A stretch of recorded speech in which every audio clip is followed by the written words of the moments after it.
ठीक है, तो आज एकदम स्टार्टिंग से दोबारा हम लोग ईवेंजी को समझेंगे कि ईवेंजी को कैसे डाउनलोड करना है, कैसे इंटीग्रेट करना है, कैसे उसके अंदर इमेजेस वगैरह को अपलोड करना है, ठीक है, कैसे खुद की इमेजेस वगैरह बनानी है, ठीक है, कैसे लैब बनानी है, कैसे यूजर्स बनाने हैं, कैसे आईपी देनी है, कैसे स्टैटिक आईपी देनी है, कैसे डायनेमिक आईपी देनी है, ए टू जेड जितनी भी चीज़ें हैं हम लोग दोबारा से पढ़ेंगे। ठीक है, तो हम लोग क्या करते हैं, सबसे पहले आप लोग जान लो ईवेंजी क्या है। ये कोई एक एमुलेटर नहीं है, ठीक है, एक वर्चुअल मशीन है। ठीक, ये वर्चुअल मशीन एक एमुलेटर का काम करती है। जैसे GNS3 क्या है, एक सॉफ्टवेयर है, एक एमुलेटर है ना, वैसे। और तुम्हें पता है GNS3 को दो दो चीज़ें चाहिए होती हैं। जैसे मैं बात करूँ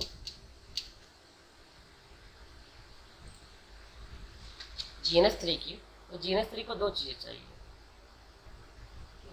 नंबर वन, एक इसको चाहिए GNS3 सॉफ्टवेयर, GNS3 सॉफ्टवेयर। और इसी सॉफ्टवेयर का नाम क्या है, एमुलेटर। एमुलेटर एक ऐसा सॉफ्टवेयर होता है, ठीक है। एमुलेटर के बारे में बहुत सारे बच्चे जानते हैं, जैसे गेम वगैरह खेलते हो आपने एमुलेटर डाल लेते हैं, पबजी डाल लेते हैं और खेलते हैं। ठीक, इससे क्या होता है, जैसे जो भी चीज़ें होती हैं, ऑपरेटिंग सिस्टम होता है, ठीक है, वो रियल ऑपरेटिंग सिस्टम को आप एमुलेटर के अंदर रन कर सकते हो। और उस सॉफ्टवेयर को कभी नहीं लगेगा कि मैं किसी सॉफ्टवेयर में चल रहा हूँ, उसको हमेशा लगेगा मैं किसी हार्डवेयर में चल रहा हूँ।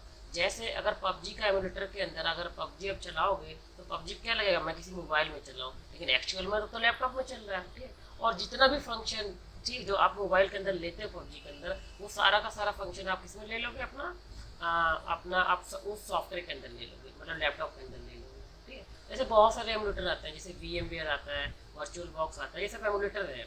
GNS3 आता है, ठीक है, और ब्लू स्टैक्स आता है, ऐसे बहुत सारे आते हैं। ठीक है, अलग अलग एमुलेटर का अलग अलग पर्पस होता है, कोई गेमिंग कराता है, कोई वर्चुअलाइजेशन कराता है, ठीक है, कोई कुछ और करा रहा है, बहुत सारी चीज़ें होती हैं एमुलेटर के जरिए। तो GNS3 क्या एक एमुलेटर है। ठीक, तो इसको चलने के लिए दो चीज़ें चाहिए, एक तो GNS3 सॉफ्टवेयर चाहिए, सेकंड चीज़ क्या चाहिए, GNS3 वर्चुअल मशीन चाहिए। वर्चुअल मशीन चाहिए।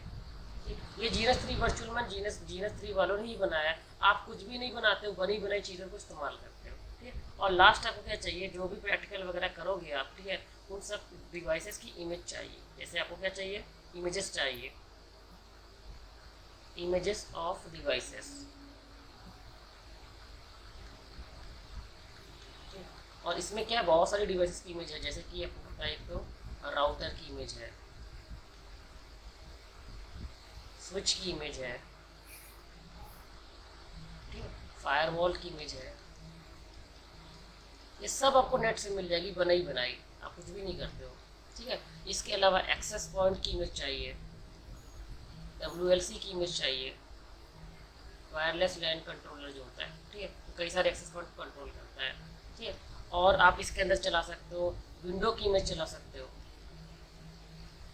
विंडोज़ में भी क्लाइंट वाले जैसे XP10, 7, 11, और सर्वर वाले भी, सर्वर 2012, 16, 19, 22 जितने भी बने हैं। ठीक है, लिनक्स की इमेजेस चला सकते हो। लिनक्स में भी सारे लिनक्स जैसे काली, उबंटू, पैरेट, डेबियन जितने भी है A to Z सब चला सकते हो इसके अंदर। ठीक है, तो कुछ मतलब इसके अलावा भी बहुत सारी चीज़ें चला सकता है ये। तो लेकिन नॉर्मली आप जो भी चीज़ जो भी प्रैक्टिकल करोगे उसमें इन्हीं सब की जरूरत पड़ेगी। ठीक है, तो हाँ, और ये सभी इमेजेस आपको नेट पे फ्री में मिल जाएगी, लेकिन एक्चुअल में इनकी ऑफिशियल वेबसाइट से ये सब इमेजेस पेड होती हैं। ठीक है, बहुत ही कम इमेजेस फ्री में मिलती हैं, मैक्सिमम इमेजेस क्या होती है, पेड होती हैं। ठीक है, लेकिन लोग जुगाड़ करके इधर उधर से ये सब डाउनलोड कर ही लेते हैं। ठीक है, वैसे ही आपको अगर मैं ईवेंजी की बात करूँ, ठीक है, तो ईवेंजी को आपको ये सॉफ्टवेयर नहीं देना पड़ेगा, मतलब ईवेंजी को बस इतना चीज़ देना है। ई NG जो है, इसको आपको क्या देना है, इसको चलाने के लिए बस आपको क्या करना है, EVNG वर्चुअल मशीन डाउनलोड कर लेनी है। EVNG वर्चुअल मशीन डाउनलोड कर लेनी है। ठीक है, बस इतना चाहिए। सेकंड, आपको डिवाइसेस की इमेज तो चाहिए ही चाहिए होगी ना, मतलब उसकी तरह कोई आपको सॉफ्टवेयर नहीं डाउनलोड करना है, EVNG सीधा सीधा वर्चुअल मशीन डाउनलोड कर लेनी है। ठीक है, दूसरा क्या चाहिए आपको, डिवाइसेस की इमेज चाहिए, लेकिन पता है ये डिवाइसेस की इमेज आप वर्चुअल मशीन के अंदर ही अपलोड करोगे ना, तो अपलोड और डाउनलोड करने के लिए एक सॉफ्टवेयर चाहिए, इसका नाम क्या है, विन SCP। विन SCP, ये सॉफ्टवेयर चाहिए आपको, जिसके जरिए आप क्या करोगे, अपने मेन विंडो से, विंडो 10 से इमेजेस किस में अपलोड कर दोगे, वर्चुअल मशीन।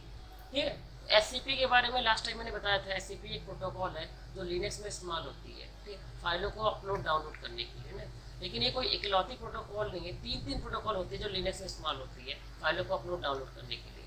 ठीक है, वो कौन कौन सी है, एक मैंने बताया था आपका SCP है, एक है SFTP है, और एक rsync है। ठीक है, ठीक। और ये दोनों प्रोटोकॉल क्या करती है, हर चीज इनक्रिप्ट करके भेजती है, अपलोड डाउनलोड करती है। ठीक है।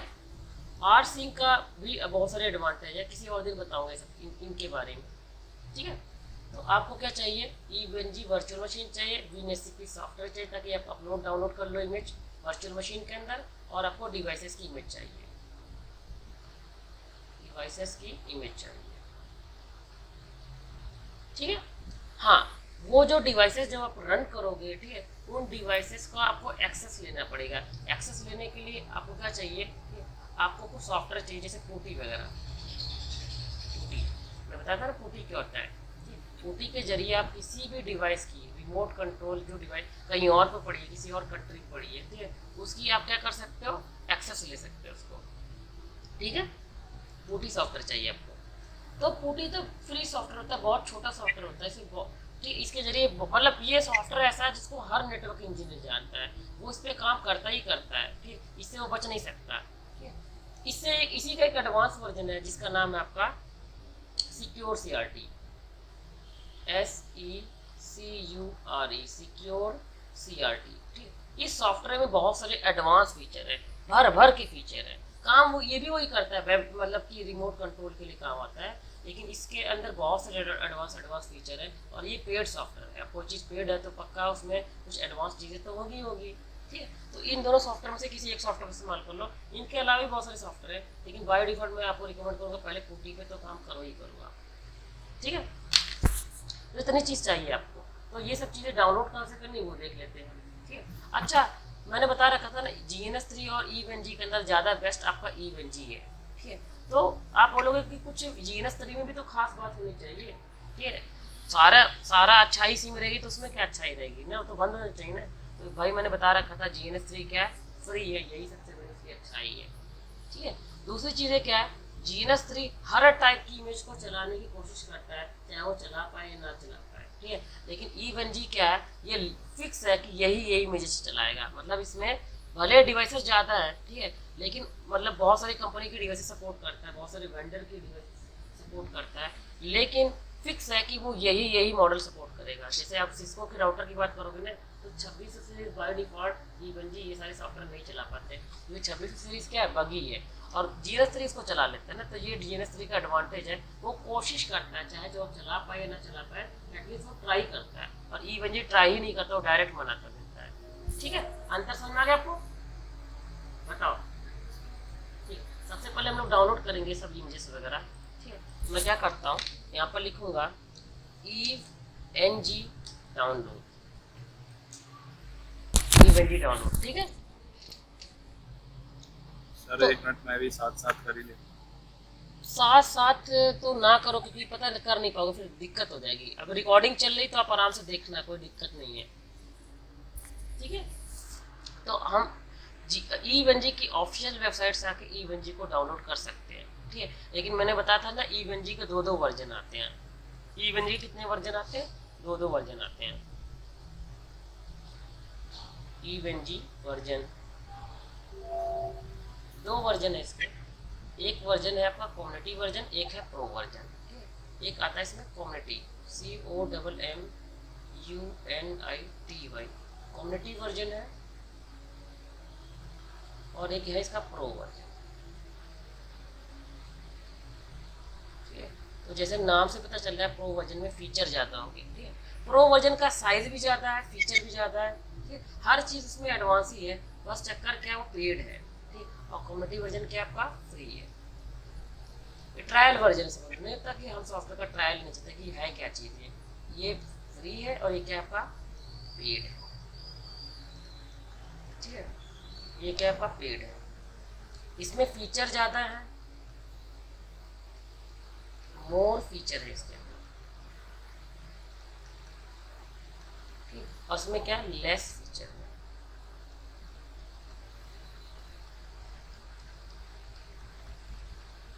अच्छा, किसी भी टाइम कम्युनिटी वर्जन को प्रो वर्जन में कन्वर्ट कर सकते हो, बस पेमेंट देनी होगी आपको, ठीक है। इसका साइज भी ज्यादा है, मोर इन साइज,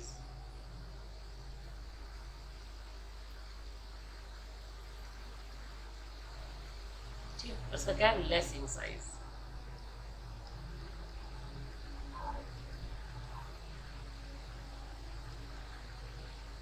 समझ में आ रहा है? इसमें बहुत सारी चीजें आप नहीं कर सकते, जैसे कि कम्युनिटी वर्जन के अंदर बहुत सारे यूजर नहीं बना सकते हैं।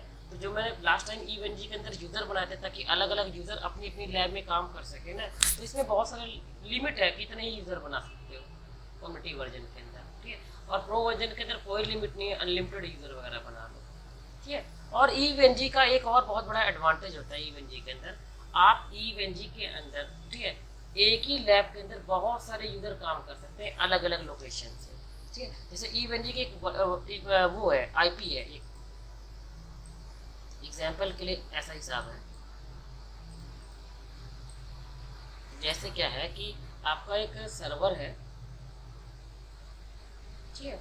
इस सर्वर के अंदर आपने क्या कर रखा है, ईवेंजी कॉन्फ़िगर कर रखा है, ईवेंजी इंस्टॉल कर रखा है, ठीक है। और ये सर्वर आपका स्विच से कनेक्ट है, ठीक है। और लास्ट टाइम भी उन्होंने डिस्कस किया था, और स्विच से बहुत सारे पीसी वगैरह कनेक्ट है, ठीक है। और इन पीसी पे बहुत सारे यूजर वगैरह मतलब काम कर रहे हैं।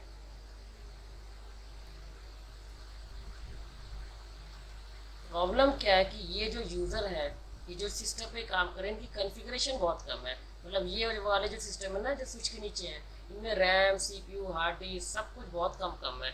और ये लोग क्या है, बहुत ही एडवांस प्रैक्टिकल करना चाहते हैं, ठीक है। मतलब ईवेंजी इसके अंदर चलाना चाहते हैं। जब वो डायरेक्ट इसके अंदर ईवेंजी चलाएंगे तो क्योंकि इनका कंप्यूटर उतना अच्छा है नहीं, तो क्या हो जाएगा, वो ईवेंजी लैग हो जाएगा, उसका प्रैक्टिकल नहीं हो पाएगा, ठीक है। उस केस में ये लोग क्या करेंगे, ठीक है, ईवेंजी जो है इस सर्वर पर चला देंगे, ठीक है। और इस सर्वर पे बहुत सारे यूजर बने हैं, 10 20 50 यूजर, जितने भी यूजर चाहो बना दो आप, ठीक है। प्रो वर्जन में अनलिमिटेड यूजर बना सकते हो, ठीक है। फिर क्या होगा, ये सारे के सारे लोग जितने भी कंप्यूटर है इसके अंदर वेब ब्राउजर खोलेंगे, जैसे क्रोम वगैरह खोल लेंगे, ठीक है। तो मान लो इसको एक आईपी मिल रखी है, वो आईपी क्या मिल रखी है, 192.168.1.100 ये आईपी मिल रखी है ना। तो ये सारे के सारे लोग क्या करेंगे, अपना क्रोम खोलेंगे, और क्रोम के अंदर क्या टाइप करेंगे, 192.168.1.100 जैसे एक्सेस करेंगे, जैसे एंटर मारेंगे, ठीक है, तुरंत ही क्या हो जाएगा, ठीक है, ये पूरी की पूरी, ठीक है, मशीन का वेब एक्सेस इन लोग को मिल जाएगा। यूजर नेम पूछेगा तो अलग अलग लोग अपना अपना यूजर नेम क्या कर लेंगे, लॉग इन कर लेंगे, ठीक है। तो अब जैसे मान लो क्या है, यूजर वन है, यूजर वन क्या कर रहा है, इस पे काम कर रहा है प्रोम के अंदर ना, तो यूजर टू अपने लैब पे काम करेगा, ठीक। मतलब यूजर टू का यूजर वन से कोई लेना देना नहीं अभी के लिए, ठीक है। यूजर थ्री अपने लैब पे काम करेगा, और यूजर टू अपने लैब, यूजर फोर अपने लैब पे काम करेगा, ठीक है। जैसे ही प्रैक्टिकल कर रहा है रिप का, ठीक है, तो ये रिप का प्रैक्टिकल करेगा, ये जीआरपी का करेगा, ये ओएसपीएफ का करेगा, ये मान लो बीजीपी का करेगा, अलग अलग प्रैक्टिकल करेंगे, ठीक है। समझ में आ रहा है? कोई स्विच का प्रैक्टिकल करेगा, कोई फायरवॉल का करेगा, कोई विंडो का करेगा, ठीक। कोई किसी को डिस्टर्ब नहीं करेगा, ठीक है। तो ये तो फीचर हो गया इसका ईवेंटी का। और एक और फीचर है कि सारे लोग मिलके एक ही लैब पे भी काम कर सकते हैं, ठीक है। तो भाई जो भी आप लैब वगैरह बनाते हो ना, उसमें आप वो प्राइवेसी लगा सकते हो, इस लैब को कौन कौन खोल सकता है।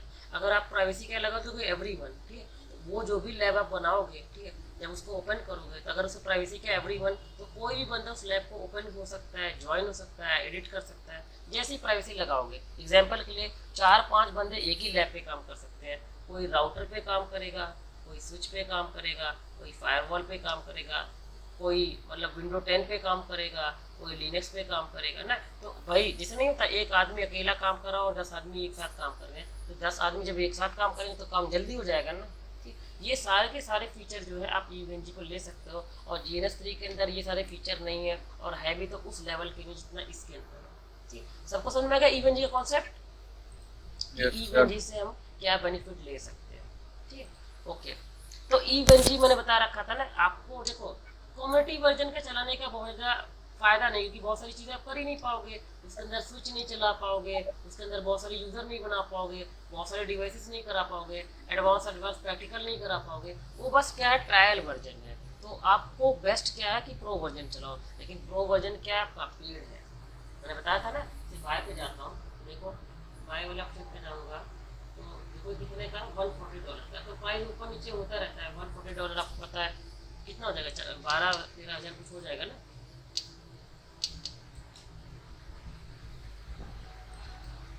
140 अगर डॉलर का है ये, ठीक, और $8 मतलब जैसे डॉलर अगर 85 चल रहा है, ठीक है, तो ये आपका आराम से लगभग 12 हज़ार का ये हो जाएगा। ठीक है, तो ये 12-13-15 हज़ार का सॉफ्टवेयर है देखा जाए तो। ठीक, इससे बचना है, अगर आपको खरीदना नहीं तो आप क्या कर सकते हो, इसका क्रैक वर्जन भी डाउनलोड कर सकते हो। जो इसका क्रैक वर्जन है जिसमें सब कुछ चलता है फ्री ऑफ कॉस्ट, इसका नाम क्या है, पीनेट। तो आप लिखो पीनेट एमुलेटर। पीनेट मत लिखना वरना पीनेट मूंगफली रह जाएगी। पीनेट एमुलेटर जब आप लिखोगे ना, तो यहाँ पर जाके आप यहाँ से पीनेट को डाउनलोड कर सकते हो। और पीनेट बिल्कुल कार्बन कॉपी है ईवेंजी प्रो। ठीक, या तो तुम ईवेंजी प्रो डाउनलोड कर लो या तो तुम पीनेट डाउनलोड कर लो। सही है। क्या क्या सॉफ्टवेयर लगेंगे, पहले तो मैं आपको लीगली ईवेंजी प्रो डाउनलोड करके दिखा देता हूँ। हाँ, इसमें एक और सॉफ्टवेयर लगता है, विंडो क्लाइंट साइड। वो भी देता हूँ तो क्या क्या चाहिए। एक चाहिए विंडो क्लाइंट साइड। ये सॉफ्टवेयर क्या करता है इसके बारे में बताऊंगा। विंडो क्लाइंट साइड,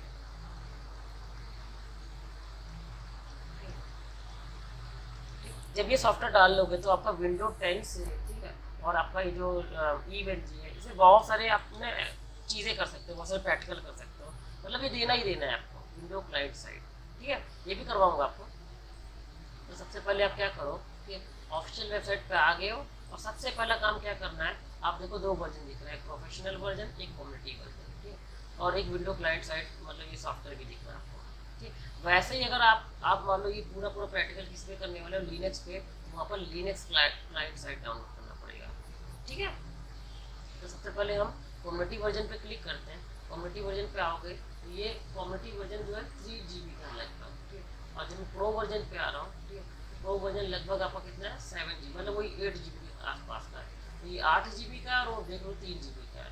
ठीक है, तो जाहिर सी बात पता चल गया ना, कोई चीज़ 7 GB की तो उसमें फीचर ज़्यादा होंगे ही होंगे। ठीक है, तो चाहे जो भी आप डाउनलोड करो, चाहे प्रो वर्जन करो चाहे कम्युनिटी वर्जन डाउनलोड करो, उनको डाउनलोड करने के लिए उन्होंने 2-2 लिंक दे रखी है। पहले 3-3 लिंक, 4-4 लिंक दी, लेकिन अब 2 लिंक दी है। एक मेगा की दी है और एक डायरेक्ट लिंक कुछ करके दी है। मैं चेक कर लेता हूँ। पहले ये लोग देते थे एक तो गूगल ड्राइव की लिंक, एक मेगा की लिंक, और एक और लिंक देते थे। भाई ये लिंक नहीं काम की तो यहाँ से डाउनलोड कर लो, वो लिंक नहीं काम की तो एक और लिंक से डाउनलोड कर लो। ठीक है, सबसे पहले मैं आ जाता हूँ कम्युनिटी वर्जन पे ही आ जाते हैं। ठीक, तो मेगा की एक लिंक है, इस पर क्लिक करो। ठीक है, यहाँ पर आपका मेगा का खुल जाएगा लिंक। ठीक है, और यहाँ पे फाइल पड़ी हुई है, क्लिक करके डाउनलोड कर लो। ठीक है, तो देखो लगभग 3 GB की फाइल है। जैसे आप सेव पे करोगे डाउनलोड हो जाएगी। मैं डाउनलोड नहीं करने वाला हूँ। ठीक है, तो आप ऐसे डाउनलोड पे टेस्ट कर सकते हो। एक दूसरी लिंक है, तो ये वाली वही कम्युनिटी वर्जन की दूसरी लिंक है, और ये लिंक नहीं काम करेगी क्योंकि बहुत सारे लोग इसको डाउनलोड करोगे ना तो नहीं काम करती, तो डायरेक्ट डाउनलोड करा दे रहा है। अच्छा, डायरेक्ट का मतलब ये इनकी मतलब खुद का सर्वर होगा, वहाँ से डाउनलोड करा दे रहा है। ठीक है, तो 2 चीज़ें हैं। अगर इनकी वेबसाइट नहीं चल रही तो मेगा से डाउनलोड कर लो, मेगा की नहीं चली तो इनके से डाउनलोड कर लो। ठीक है, तो कम्युनिटी वर्जन ऐसे डाउनलोड होता है। ठीक है, करके दिखा भी देता हूँ एक बार डाउनलोड। डायरेक्ट क्लिक कर लो, ठीक है, और 3 GB की फाइल डाउनलोड कर लो। ठीक है, और मैं आपको ये तो कम्युनिटी वर्जन हो गया, प्रो वर्जन भी डाउनलोड करके दिखा रहा हूँ यहाँ पर। ठीक है, तो यहाँ पर भी मेगा है और डायरेक्ट है, तो डायरेक्ट ही क्लिक कर देता हूँ। ठीक है, तो 7 GB की है, इसको भी डाउनलोड कर सकता हूँ। ठीक है, डाउनलोड पर क्लिक कर देता हूँ, तो डाउनलोड होने दो। एक 7 GB की है, 3 GB की है। ठीक है, आप बोलोगे बहुत टाइम लगेगा। ठीक, तो भाई ये सब पहले से डाउनलोड करके रखा हुआ है। ठीक है, मैं इसको कैंसिल कर सकता हूँ ना भी, क्योंकि डाउनलोड करके रखा हुआ, तो क्या बाद में डाउनलोड करना, दोनों ही डाउनलोड करके रखा हुआ है।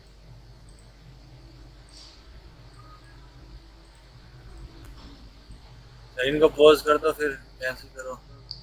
वही मैं दिखाने वाला हूँ कि दोनों डाउनलोड करना है, तो इसी बोले कैंसिल कर देना, क्योंकि मेरे पास है दोनों। Cancel cancel. ठीक है, आप डाउनलोड करके एक बार चेक कर लेना। ठीक है, तो तो मैंने ये लगा रखी है हार्ड डिस्क, इसमें जाता हूँ तो यहाँ पर रखा होगा, देखता हूँ बस कहाँ पर रखा है, डिवाइसेस की इमेज EVNG सेटअप ये दिखा है, यहाँ पर रखा है मैंने। और यहाँ पर एक है मैंने EVNG प्रो वर्जन रखा है, ठीक है, कम्युनिटी वर्जन नहीं किया क्योंकि कम्युनिटी वर्जन का कोई फायदा ही नहीं है। और एक EVNG प्रो वर्जन का क्रैक वर्जन रखा है, ठीक है। तो ये जब आप डाउनलोड करोगे ना फाइल, ठीक है, तो वो मतलब ऐसा रहेगा, 3 फाइल डाउनलोड किया रहेगा, ठीक है। ये वो बिना क्रैक वाला वर्जन है, ठीक है। और ये रहा आपका क्रैक वाला वर्जन, जिसका नाम पीनेट है, ठीक है। तो मैं दिखा देता हूँ, दोनों ही वर्जन इंस्टॉल करके दिखा देता हूँ। मतलब कि एक्चुअली इंस्टॉल नहीं करना है आपको, ठीक, इंपोर्ट करना है, ठीक है। ये जो फाइल है, ठीक, -pe फाइल, इस फाइल का एक्सटेंशन क्या जरा देखो, इसका एक्सटेंशन है OBF। और जो आपका पीनेट है, इसका एक्सटेंशन क्या देख लो, इसका एक्सटेंशन क्या है आपका OVA, दोनों वही चीज़ है, ठीक है। बस ये OVA एक्सटेंशन बना दिया है और ये OVF एक्सटेंशन बना दिया है। और ये OVA एक्सटेंशन और OVA एक्सटेंशन कुछ नहीं होता, ये ऐसी फाइल होती है जिनको आप वर्चुअल मशीन के अंदर क्या कर सकते हो, ये VMware के अंदर क्या कर सकते हो, इंपोर्ट कर सकते हो। इंपोर्ट मतलब इसके अंदर देना और एक्सपोर्ट मतलब इससे बाहर निकालना, ठीक है। देखो मैं क्या कर रहा हूँ, प्रो वर्जन में गया हूँ जो क्रैक नहीं है, ठीक है। इस पर डबल क्लिक करूँगा, ठीक है, तो ये बोल रहा है कि किस में ओपन करोगे आप, ठीक है, VMware के अंदर, ठीक, VMware प्लेयर के अंदर। तो मैंने दो इंस्टॉल कर रखा है, VMware वर्कस्टेशन प्लेयर है, और आपको पता है यहाँ पे वर्चुअल बॉक्स वगैरह सब आ जाएगा। तो मेरे को VMware के अंदर क्या करना है, इंपोर्ट करना है। ओके पे क्लिक करोगे, ठीक, तो ये बोल रहा है ठीक है, आप इसको अंदर इंपोर्ट कर रहे हो, मतलब एक वर्चुअल मशीन बनाओगे आप, ठीक है। तो आप क्या करो, इसका नाम कुछ दे दो। तो नाम कुछ भी हमेशा ऐसा दो जिससे आपको चीज़ें याद रहे। जैसे मैं लिख दे रहा हूँ EVNG Pro 1, ठीक है, कुछ भी नाम दे दो, वर्जन भी लिख सकते हो 2.2 इतना, ठीक है। जैसे लास्ट टाइम मैंने पीनेट बनाया तो 4.2.10 मैंने वर्जन दे दिया ताकि मेरे को याद रहे ये पीनेट कितना नया है, ठीक। हो सकता है कोई वर्जन आ जाए 4.2.20, तो मैं जान जाऊँगा कि मेरा तो पुराना है, ठीक, तो मैं 20 को चलाऊंगा ना। या आप इसको अपग्रेड भी कर सकते हो 4.2.10 को भी, ठीक। कभी भी ये वर्चुअल मशीन को अपग्रेड किया जा सकता है, तो मैं सब आगे बताऊंगा कैसे अपग्रेड होता है, ठीक। तो ये वर्जन है, ठीक। और ये बाय डिफॉल्ट कहाँ पर आपका मतलब इंपोर्ट होगा, ठीक, VMware के अंदर इंपोर्ट होगा और इस लोकेशन पे इंपोर्ट होगा। सी के अंदर, यूज़र के अंदर, जो भी आपका यूज़र हो, डॉक्यूमेंट हो, डॉक्यूमेंट के अंदर वर्चुअल मशीन हो, और वर्चुअल मशीन के अंदर ये इस नाम से इंपोर्ट हो जाएगा। मतलब कहने का मतलब है ये यहाँ पर इंपोर्ट होगा, डॉक्यूमेंट में, वर्चुअल मशीन में, यहाँ पर एक फोल्डर बनाएगा और उसके अंदर ये आ जाएगा। देखो मैं इंपोर्ट पे क्लिक करूँगा तो ये इंपोर्टिंग चालू हो जाएगी।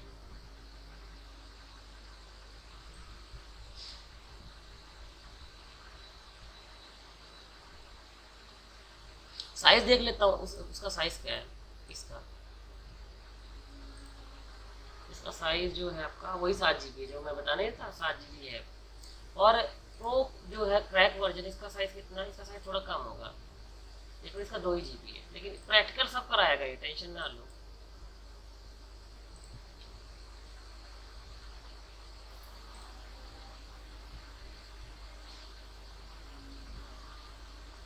नहीं तो मैं थोड़ा वीडियो को फास्ट कर दूंगा यहाँ पर जब अपलोड करूंगा, तो ये सब तो इतना धीरे धीरे होगा ना, वो जल्दी से हो जाएगा। तब तक कोई क्वेश्चन पूछना तो पूछ लो। क्वेश्चन ना थोड़ा लेवल की पूछा करो, इसीलिए पता 4-5 क्लास की मैंने रिकॉर्डिंग ही नहीं की, आपके सिर्फ क्वेश्चन सॉल्व किए, ताकि जब रिकॉर्डिंग करूँ तो आपको अच्छा सब चीज़ें समझ में आ जाए। पूछ लो जो पूछना है आपको।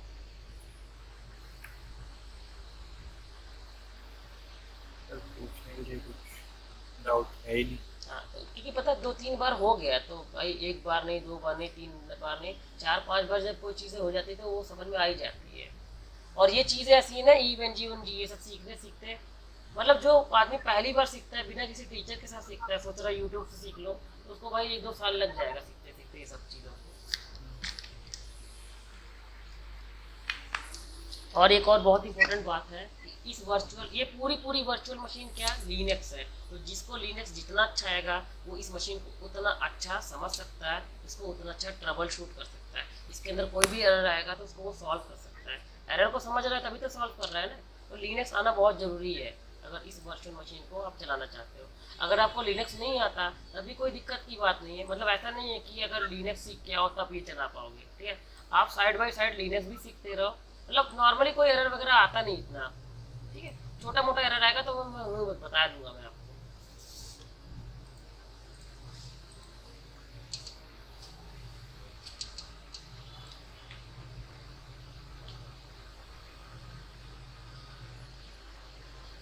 जब तक ये इंपोर्ट हो रहा है अच्छा बहुत सारे प्रैक्टिकल करूंगा जिसमें आधा आधा एक एक घंटा लग जाएगा, ठीक है, ध्यान में रखना। मैं ये इवन जी के अंदर क्योंकि अपना उतना फास्ट सिस्टम भी नहीं है ना, ये सब हाँ सर, प्रैक्टिकल, ये बात तो है ही। हाँ, ये सब प्रैक्टिकल करने के लिए मैं आपको बताता हूँ, आपके पास कम से कम 16 GB रैम होनी चाहिए, ठीक है। 16 GB रैम नहीं, 4 GB रैम, 4 GB में भी चलेगा, बस आपको चालाकी से चलाना पड़ेगा उसको, मतलब मैनेजमेंट करना हाँ, पड़ेगा। मतलब थोड़ा सर धैर्य से काम लेना होगा, हाँ हाँ, तब मतलब चीजें चलेगा। जब चीजें हो रही तो इधर उधर क्लिक करोगे तो सिस्टम लैग हो जाएगा।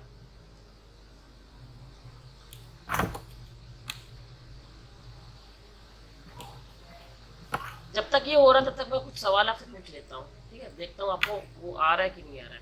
ये जो वर्चुअल मशीन जब ये इंपोर्ट हो जाएगी, ठीक है, तो बाय डिफॉल्ट आप क्या करोगे, फर्स्ट टाइम इसको सेटअप करोगे, मतलब इसका आईपी दोगे, इसका यूजर नेम मतलब दोगे, डीएनएस सर्वर दोगे, ठीक है, ये सारी चीज़ें करोगे ना। जब ये सब चीज़ें आप कर लोगे तो उसको एक आईपी मिल जाएगी। तो मैं आपसे जानना चाहता हूँ, बताओ इस वर्चुअल मशीन को हम आईपी किस किस तरीकों से दे सकते हैं, कितने तरीके हैं इसको आईपी देने के?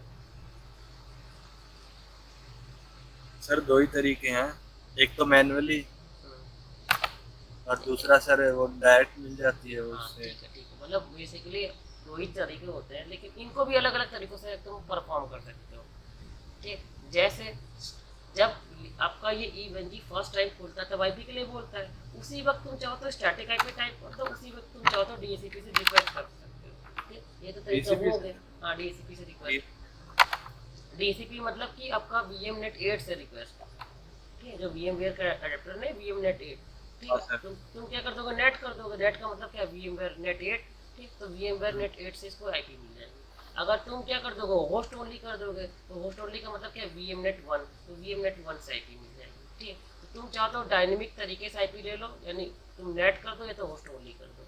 इसके अलावा तुम क्या कर सकते हो, स्टैटिक आईपी भी दे सकते हो, स्टैटिक आईपी मतलब खुद से भी आईपी टाइप कर सकते हो, ठीक। तो दो तरीके हो गए, एक स्टैटिक आईपी, एक डायनेमिक आईपी, ठीक। इसके अलावा कोई तरीका है इसमें आईपी देने का?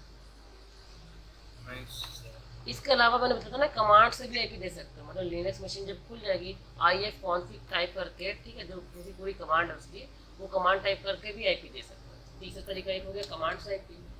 चौथा तरीका क्या है इसका,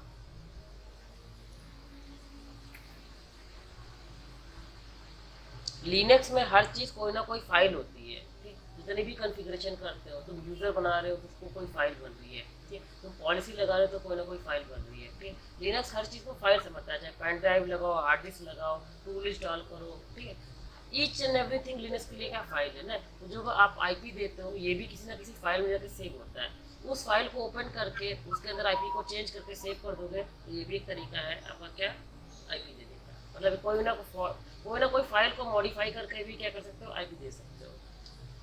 क्योंकि लिनक्स में तीन तरीकों से आप क्या कर सकते हो, मतलब कोई सेटिंग कर सकते हो, एक ग्राफिक्स से, एक कमांड से और एक फाइल से, पता ना।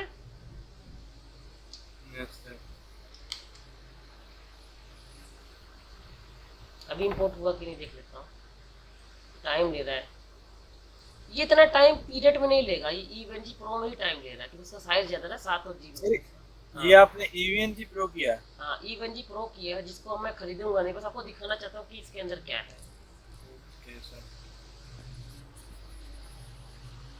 अगर ईवेंजी प्रो को आप खरीदोगे ना तो कुछ ऐसा होगा, इसमें इस पे गया, ठीक है, तो मैं बाय पे गया ना, तो जब बाय पे जाओगे एक्चुअल में मान लो खरीदे रहोगे, पेमेंट वगैरह किए रहोगे, आपको एक सीडी की मिलेगी और वो सीडी की कुछ इतनी लंबी होगी, यहाँ से यहाँ तक,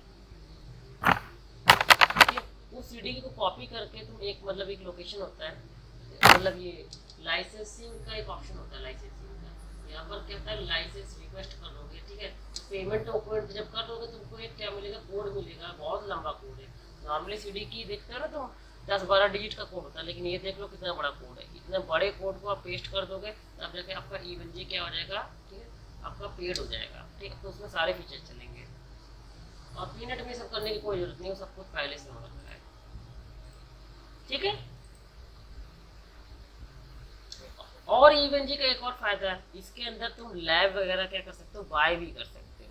ठीक है, अब ईवेंजी के भले तुमने खरीद लिया है, ठीक है, लेकिन जब लैब को डाउनलोड करने जाओगे तो बहुत सारी लैब उसमें बिकती है। ईवेंजी के अंदर हर चीज़ बिकती है, उनका अपना समझ लो प्ले स्टोर है एक प्रकार से। ठीक है, उसके अंदर बनी बनाई लैब तुम डाउनलोड कर सकते हो, बीजीपी की, EIGRP की, OSPF की, VLAN की, बड़ी से बड़ी लैब आपको मिल जाएगी वहाँ पर। ठीक है, कुछ लैबें फ्री होती है, कुछ लैबें पेड भी होती है, लेकिन पीनेट के अंदर हर लैब फ्री है, कोई सी भी लैब डाउनलोड कर लो।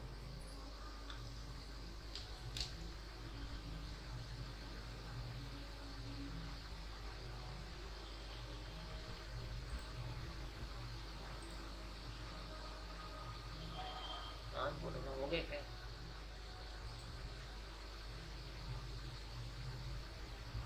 देखो सिस्टम काफ़ी लैग हो गया, तो ये हो गया, इंपोर्ट हो गया। ठीक है, बाय डिफॉल्ट जो ईवेंजी इंपोर्ट हुआ है उसका नाम जो आपने दिया था ईवेंजी प्रो, उसी नाम से इंपोर्ट हुआ है। ठीक है, और उसके अंदर रैम कितनी लगी, 8 GB रैम, और प्रोसेसर कितने लगे, 8, जो कि मेरे पास है ही नहीं। समझ में आ रहा है? अडेप्टर जो लगे हैं वो एक लगा है। ठीक है, पहले 3-4 अडेप्टर लग के आया करते थे, काफ़ी पहले के टाइम की मैं बता रहा हूँ, जब 2-3 साल पहले मैंने इसको फर्स्ट टाइम देखा था। ठीक है, तो रैम 8 GB है, तुम्हें पता है ये मिनिमम रैम, मतलब ईवेंजी क्या लग रहा है, कोई बंदा मेरे को अगर इस्तेमाल करे तो उसके पास 8 GB रैम तो होगी होगी। ठीक है, मतलब एक्चुअल में वो क्या सोच रहा होगा कि 16 GB रैम लेके वो आया होगा। ठीक है, तो आज ही आधी रैम मेरे को दे देगा, ये तुम्हें पता है मेरे सिस्टम में 8 GB ही रैम है, तो मैं क्या कर दूंगा, इसको 4 GB कर दूंगा। ठीक है, वो क्या सोच रहा है कि उसके पास 8 कोर होंगे, लेकिन तुम्हें पता है इतने कोर मेरे पास नहीं है, मेरे पास। ठीक है, और मतलब 2 कोर 2 थ्रेड है। ठीक है, तो मैंने आधा आधा दे दिया इसको। ठीक है, Yes, sir. और ये जो हार्ड डिस्क 75 GB है, एक्चुअल में 75 GB नहीं, लॉजिकल हार्ड डिस्क है। Logical. हाँ, एडेप्टर जो ब्रिज है इसको हम क्या कर देंगे, नेट कर देंगे, ताकि इसको ऑटोमेटिक आईपी मिल जाए VMnet 8 से। ठीक है, बाकी सब चीज़ ओके है। ठीक, ओके कर देते हैं। ठीक है, इसको ऑन करते हैं। फर्स्ट टाइम जब मैं काफ़ी टाइम पहले इसको जब चलाया था, 2-3 साल पहले ना, तब उस टाइम क्या होता था ना, ये ईवेंजी तुम जब चालू करोगे ना तो 15-15, 20-20 मिनट तक ये कुछ चालू ही नहीं होता था। इतना भी एडवांस कंप्यूटर लेके आओ, वो कंप्यूटर की गलती नहीं है, ये सॉफ्टवेयर को Software में चालू कभी- होने में इतना टाइम लगता था पहले के टाइम पे, लेकिन अब थोड़ा फास्ट चालू होता है। ठीक है, मतलब स्क्रीन में कुछ छपने उपने में ये ईव, देखो ये ईव लिखा है ना, और पीनट में क्या लिखता है, पीनट लिखता है। हाँ, तो इसमें लिखा ईव, ईव मतलब एमुलेटेड वर्चुअल इन्वायरमेंट, और नेक्स्ट जनरेशन मतलब एक नए जमाने का ये सॉफ्टवेयर है। तो इतनी जल्दी खुल गया ना, ईव लोगो हट गया। पहले के टाइम पे 15-15, 20-20 मिनट तक हिलता तक नहीं था, इसी लैपटॉप पे जो मैं कर रहा हूँ।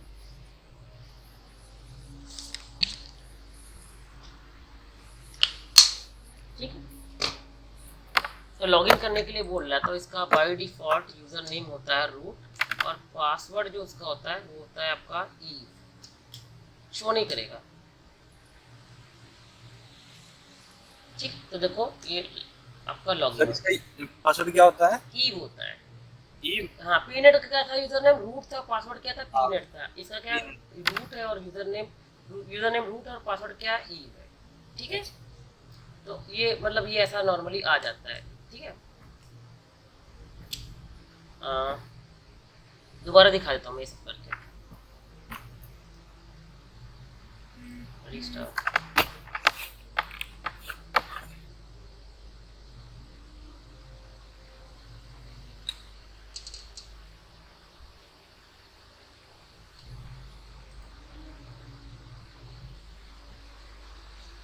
अब देखो बहुत ही बेसिक से बहुत ही अभी नॉर्मल मैं बता हूँ, धीरे धीरे लेवल बहुत ज्यादा हो जाएगा।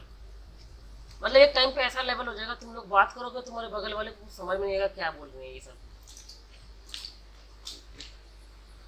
और वो बंदा कोई मतलब ऐसा नहीं कि नॉन टेक्निकल, टेक्निकल बंदे भी नहीं समझ पाएंगे जो नॉर्मली पैकेट ट्रेसर और इन सब सॉफ्टवेयर पे काम करते हैं। रियल नेटवर्किंग ये आपको सिखा देगा ईवेंजी, जो रियल इन्वायरमेंट में जो चीज़ें चलती है ना। तो देखो इस बार, देखो पिछली बार नहीं लिखा था सर्विसेज थे, इस बार बोल रहा है ये कि जो आपका क्या यूजर नेम और रूट है, और पासवर्ड क्या ईव है। ठीक है, तो और इसको एक आईपी मिल गई है। ठीक है, IP 44 वाली मिली है। ठीक है, तो मैं क्या करता हूँ, रूट और पासवर्ड क्या है आपका ईव। ठीक है, जैसे आप by default user name password से लॉगिन करोगे, तो वैसे ही क्या कर देगा, कहेगा पासवर्ड आपको चेंज कर दो। ठीक है, इसका पासवर्ड कुछ और कर दो, ठीक है। तो एग्जाम्पल के लिए मैं रूट यूजर नेम का पासवर्ड रूट ही कर दूंगा, ठीक है, ताकि कंफ्यूजन ना हो। Root user name, root password. आप जब टाइप करोगे तो यहाँ पे कुछ भी शो नहीं होगा। ROOT रूट लिखो, ओके कर दो। कंफर्म करने के लिए बोलेगा, यानी रिपीट करने के लिए बोल रहा है, आप दोबारा लिख दो ROOT रूट, एंटर, ठीक है। ये होस्ट नेम बोल रहा है। होस्ट नेम मतलब क्या होता है कि कंप्यूटर का नाम। तो बाय डिफॉल्ट इसका नाम EVNG आ रहा है, तो मैं इसको बोलूँगा EVNG से प्रो बोल दे रहा हूँ। इसका नाम क्या हो जाए, EVNG प्रो, ताकि मेरे को याद रहे ये प्रो वर्जन है, ठीक है। ओके कर दो। ये DNS के लिए बोल रहा था, आप example.com बता रहा है कि कुछ भी दे सकते हो .com वगैरह, तो मैं लिखूँगा google.com, गूगल का DNS इस्तेमाल करूँगा, ठीक, लिख दूँगा www.google.com, ठीक है, एंटर कर दो, ठीक है। ये बोल रहा है ऑटोमेटिक आईपी चाहिए कि स्टैटिक आईपी चाहिए, ठीक है। तो मैं अभी आपको पहले ऑटोमेटिक करके दिखाता हूँ, फिर मैं आपको स्टैटिक करके दिखाता हूँ, फिर मैं ऑटोमेटिक करके दिखा दूंगा। ये क्यों बोल रहा हूँ अभी थोड़ी देर में आपको समझ में आ जाएगा। ऑटोमेटिक आईपी किससे मिलेगी इसको, आप बोलोगे DHCP कौन है, तो आपको पता है कि आपने अडेप्टर पे क्या कर रखा है, नेट कर रखा है। और नेट का मतलब क्या होता है, VMNet 8, और VMNet 8 पे DHCP चलता है। और जिस भी रेंज का DHCP चल रहा होगा, अपनी आईपी की जो भी रेंज चल रही उसी रेंज से इसको आईपी मिल जाएगी, जब DHCP तुम ऑप्शन को सिलेक्ट कर लोगे तब, ठीक है। तो अगर तुमको नीचे वाले ऑप्शन को सिलेक्ट करना तो नीचे आना पड़ेगा, और नीचे आने के बाद क्या कीबोर्ड से क्या करना पड़ेगा, स्पेस बार को दबाना पड़ेगा। जब स्पेस बार को दबाओगे तो ये स्टार नीचे बन जाएगा, ठीक है। मतलब अब ये प्रॉपर ये ऑप्शन सिलेक्टेड है, ठीक है। जैसे मैं ऊपर वाले ऑप्शन पे गया तो ये प्रॉपर ऑप्शन अभी सिलेक्ट नहीं है, आपको स्पेस बार दबाना पड़ेगा, फिर स्टार बन जाएगा, मतलब अब ये प्रॉपर ऑप्शन सिलेक्टेड है, ठीक है। तो मैं DHCP पे किया, ठीक है, और देख लो आपको किस रेंज की आईपी मिल रखी है VMNet 8 पे, NCPA.cpl। आपके विंडो 10 में जो अडेप्टर है VMNet 8, उसको आईपी मिली है 44 वाली रेंज की, 192.168.44.1, तो उसको भी 44 वाली रेंज की आईपी मिल जाएगी, ठीक है। मैं DHCP पे क्लिक करता हूँ। ये बोल रहा है NTP सर्वर बता दो, नेटवर्क टाइम प्रोटोकॉल सर्वर। जैसे DNS सर्वर ऑटोमेटिक लोगों को आईपी देता है, वैसे एक NTP सर्वर लोगों को ऑटोमेटिक टाइम देता है, ठीक है। तो NTP सर्वर कोई है नहीं, तो मैं ओके कर दे रहा हूँ, ठीक है। और डायरेक्ट कनेक्शन, ठीक है, या फिर तुम प्रॉक्सी का इस्तेमाल करना चाहते हो, तो मैं किसी प्रॉक्सी का इस्तेमाल नहीं करना चाहता, इसे मैं डायरेक्ट कनेक्शन कर दे रहा हूँ। प्रॉक्सी मतलब किसी और कंप्यूटर के थ्रू जाना चाहते हो, मतलब अपनी आइडेंटिटी को छुपाना चाहते हो, ठीक। तो ऐसा कुछ भी मेरा कॉन्सेप्ट नहीं है, मैं डायरेक्ट कनेक्शन कर देता हूँ।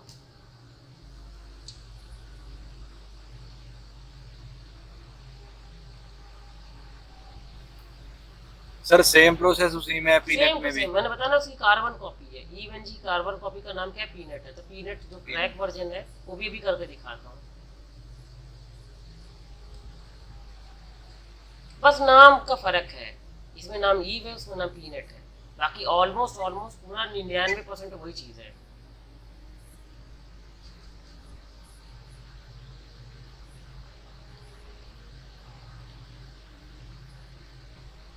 समझ लो पीनट वाले EVNG का बिजनेस डाउन कर रहे हैं, ये तो पता नहीं कितने सारे इंजीनियर्स को खरीद लेते हैं, ठीक है।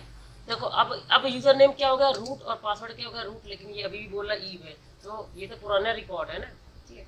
तो यूजर नेम क्या होगा, रूट, और पासवर्ड हो गया आपका रूट। ओके कर दो, ठीक है। शो नहीं करता पासवर्ड, टाइप करते हो लॉग इन हो जाएगा, ठीक है। तो ये लॉग इन हो गया। अब ये ब्लू कलर का विंडो नहीं आया दोबारा सेटअप करने के लिए, ठीक है। और आईपी क्या मिल गई इसको, अब देखो आपको अगर आईपी देखनी है तो कमांड क्या, ifconfig, ठीक है। जितने भी अडेप्टर है सबकी आईपी आ जाएगी लिस्ट में। तो इसके पास लगभग, ठीक है, अलग अलग अडेप्टर आ रहे हैं, Pnet 9, Pnet 8। अच्छा, इसमें भी अडेप्टर जो होते हैं Pnet से ही आते हैं, ठीक। Pnet 1, Pnet 2, Pnet 3, ऐसे Pnet 9 होते हैं। तो जो आपका पहला वाला अडेप्टर है, ठीक है, मतलब इस अडेप्टर की बात कर रहा हूँ। सर इसमें अडेप्टर एक ही नहीं होता, मतलब नहीं, एक अडेप्टर? ये एक फिजिकल अडेप्टर है, बाकी सब लॉजिकल है, यानी Pnet 0 के अलावा जितने भी अडेप्टर है सब लॉजिकल अडेप्टर है। तो सर इसमें जो ये आईपी जो पीनेट 0 को मिली हुई है, जो पहले वाले को मिली हुई है, वो आईपी अपने सिस्टम के जो अपना जो नेट इस पे पहले सोच लो फिर बोलना, ओके ठीक है। देखो ये जो पहला अडेप्टर है ना, नेट, ठीक है, इसका एक्चुअल नाम क्या होगा मशीन के अंदर, EVNG के अंदर उसका नाम होगा Pnet 0, ठीक है। तो फिजिकल हो जाएगा। तो जैसे एक कंप्यूटर में कई सारे अडेप्टर होते हैं ना, कुछ फिजिकल कुछ लॉजिकल। जैसे मैं बात करूँ मेरे विंडो 10 पे NCP.cpl टाइप करूँगा, तो तो मेरे पास बहुत सारे एडेप्टर हैं, जैसे एक है आपका ईथरनेट, एक है ब्लूटूथ, एक है वाईफाई। तो ये ब्लूटूथ, ईथरनेट और वाईफाई फिजिकल एडेप्टर हैं। दो लॉजिकल एडेप्टर हैं जो VMware ने बना रखे हैं, और एक मैंने खुद का बना रखा है अनिल नाम से एडेप्टर। ये कैसे बनता है मैंने बताया था और आगे भी बता दूंगा, ठीक है। तो वैसे ही इस लिनक्स वाली मशीन जो है, ये वाली मशीन है, इसमें भी बहुत सारे फिजिकल और लॉजिकल है। फिजिकल सिर्फ एक ही है, आप चाहो तो फिजिकल और भी लगा सकते हो। एग्जाम्पल के लिए सेटिंग में गया और एक और एडेप्टर चाहिए तो एक और लगा दो। कैसे लगा दो, ऐड पे क्लिक करो, इसे मैंने पहले सिखा रखा है आपको, ठीक है। नेटवर्क एडेप्टर जाओ, फिनिश कर दो, एक और नेटवर्क एडेप्टर आ जाएगा। दो दो हो गए ना, एक और चाहिए तो एक और लगा दो। नेटवर्क एडेप्टर में जाओ, फिनिश करो, ठीक है। तो तीन तीन एडेप्टर आ गए, ठीक है। तो समझ में आ रहा है ना। तो पहले का नाम क्या हो जाएगा, पीनेट 0, दूसरे का पीनेट 1, तीसरे का पीनेट 3, ठीक है। तो एडेप्टर और ज़्यादा बढ़ जाएंगे, समझ में आ रहा है। रीस्टार्ट करके दिखा देता हूँ।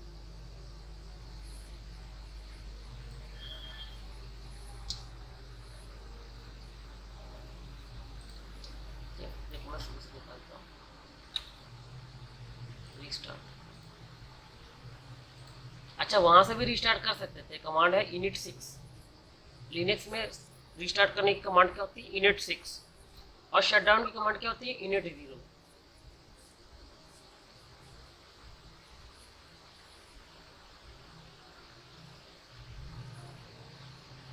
और लिनक्स में कितने कंसोल मिलते हैं एक साथ काम करने के लिए, 6 कंसोल, यानी 6 यूजर लगातार काम कर सकते हैं।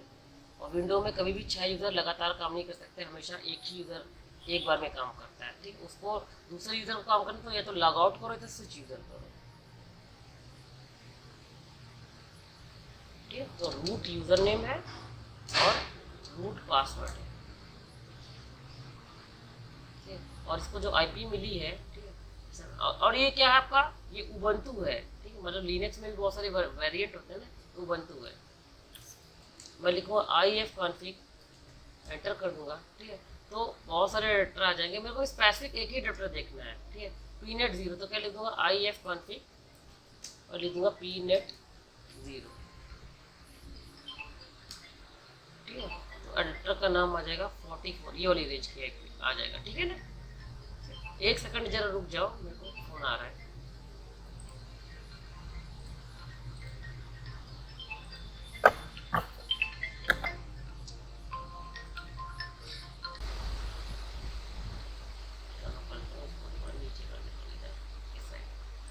देखो ये तो अब मैंने बता दिया कि E1G प्रो को कैसे चलाते हैं, ऑलमोस्ट वही चीज़ है।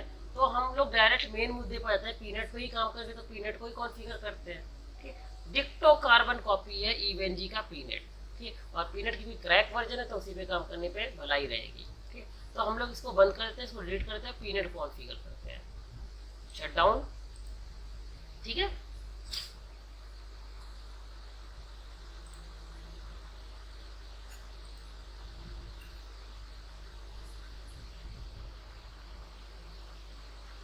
तुम लोग तो पढ़ सकते हो ना अभी 12-1 बजे तक, कोई दिक्कत तो नहीं, 12 बजे तक तो पढ़ ही सकते होगे।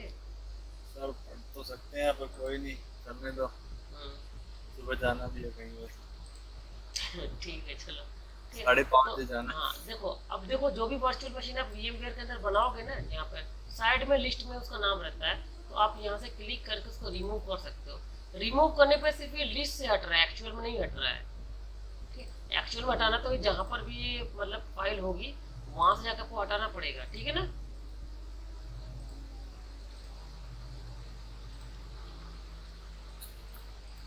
ठीक, तो देखो मैंने ये फाइल थी एक्चुअल में यहाँ पर बनाई थी डॉक्यूमेंट के अंदर, डॉक्यूमेंट वर्चुअल मशीन, और ये नाम था उसका E1G प्रो। मैं इसको डिलीट कर देता हूँ, ठीक है, क्योंकि फालतू में वो जगह ले रहा है। ओके, तो सबसे पहले अब हम लोग पीनेट करेंगे, तो पीनेट भी मैंने रखा है यहाँ पर, ठीक है। देखो अगर मैं दिखाऊँ आपको, यहाँ पर रखा है मैंने माई डेटा के अंदर, ठीक है। पीनेट करके अभी नाम रखा था ना, पीनेट E1G प्रो, ये रहा E1G क्रैक पीनेट, ठीक है। अच्छा, पीनेट देखो E1G को डाउनलोड करना आप लोग को आ गया ना, ऑफिशियल वेबसाइट से कैसे डाउनलोड करते हो, आ गया ना। Yes sir. हाँ, तो आप पीनेट को भी देख लो, पीनेट को कैसे डाउनलोड करते हो। अगर मान लो एक्चुअल में जैसे ये तो मेरे पास फाइल है, मैं दे सकता हूँ आपको ना, जैसे मान लो अगर आपको खुद से डाउनलोड करना है तो कैसे करोगे, आप यहाँ पे लिखो पीनेट एमुलेटर, पीनेट एमुलेटर, ठीक, एंटर करो और पहली वेबसाइट पे चले जाओ, पीनेट की वेबसाइट पे। यहाँ पे जाओगे तो देखो इसने और मतलब उसको आसान करने के लिए थोड़ा स्टेप भी लिख रखा है, पहले ये करो फिर ये करो फिर ये करो, ठीक है। तो ये देखो ये रहा। तो एक्चुअल में अगर आप उसको डाउनलोड करना चाहते हो ना, तीन तीन लिंक दे रखी है, गूगल ड्राइव की एक लिंक दे रखी है, एक बैकअप लिंक दे रखी है और एक मेगा की लिंक दे रखी है। नहीं, गूगल ड्राइव की दो लिंक दे रखी है, एक मेगा की लिंक दे रखी है, ठीक है। और ये फाइल कितने की, 2 GB की है, ठीक है। तो एग्जांपल के लिए मैं गूगल ड्राइव से डाउनलोड कर लेता हूँ, क्लिक करूंगा डाउनलोड हो जाएगी यहाँ से, ठीक है। डाउनलोड, डाउनलोड एनीवे, ठीक। अच्छा इसमें डाउनलोड हो रहा है तो मैं, अच्छा इसमें थोड़ा स्लो डाउनलोड हो रहा है तो मैं इसको ना उसमें डाउनलोड कर लूँगा, कॉपी लिंक एड्रेस बताओ या ट्रांसफर टू IDM कर दूंगा। IDM सॉफ्टवेयर जानते हो ना आप लोग, फास्ट डाउनलोडिंग करता है, मतलब यहाँ से भी डाउनलोड हो सकता था, कोई दिक्कत नहीं है। तो मैं IDM में डाउनलोड कर रहा था ताकि फास्ट डाउनलोड हो जाए।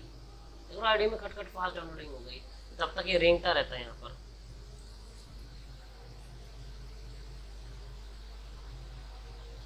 IDM सॉफ्टवेयर का बहुत सारे एडवांटेज बता रखा था ना, तो मतलब रिज्यूम कर सकते हो, बहुत सारे फीचर है इसके अंदर।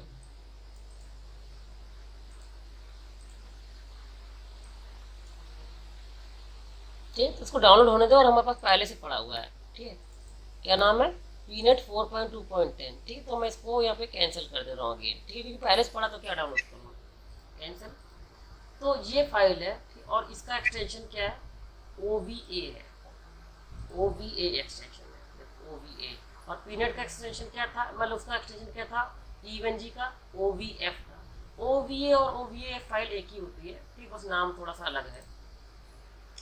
मैं इस पर राइट क्लिक करूँगा, ठीक, और ओपन विथ VMware वर्कस्टेशन कर दूँगा, डबल क्लिक करूँगा तभी वही होगा। इस मशीन इस मतलब इसके अंदर जाएगा और बोलेगा नाम कुछ दे दो। अगर आप मेरे को इंपोर्ट करना चाहते हो, इंपोर्ट के बाद आप क्या नाम देना चाहते हो मुझे, तो मैं नाम दे दूंगा इसको क्या, पीनेट, ठीक है। और वर्जन दे दूंगा 4.2.10 था शायद ना, और ये VM मतलब वर्चुअल मशीन है, तो शायद इसका वर्जन देख लेते हैं कौन सा था। ये न्यू मशीन बना रहे हैं ना सर? हाँ हाँ, नया वर्चुअल मशीन बना रहा हूँ, 4.2.10। तो मैंने लिखा पीनेट 4.2.10 VM, ठीक है। और बाय डिफॉल्ट ये वही आपके डॉक्यूमेंट में जाएगा, इंपोर्ट पे क्लिक कर देंगे और ये उस क्या नाम है आपका EVNG से थोड़ा फास्ट इंपोर्ट होगा, ठीक है, क्योंकि वो 7 GB की फाइल थी और ये सिर्फ 2 GB की फाइल है, ठीक, थोड़ा फास्ट इंपोर्ट होगा। देखो दिख भी रहा होगा थोड़ा फास्ट हो रहा है पहले के मुकाबले।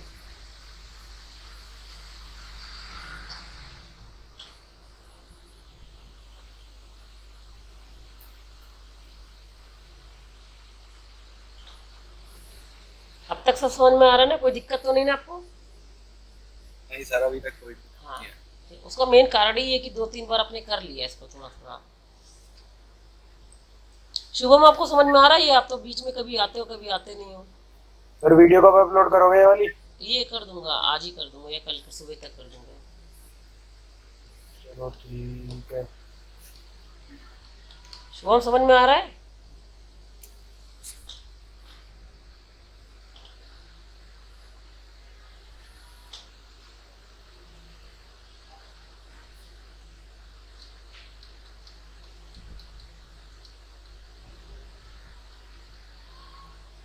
ठीक है, देखो थोड़ा हो जाने दो इसको, मैं थोड़ा वीडियो को फास्ट कर दूंगा यहाँ पर।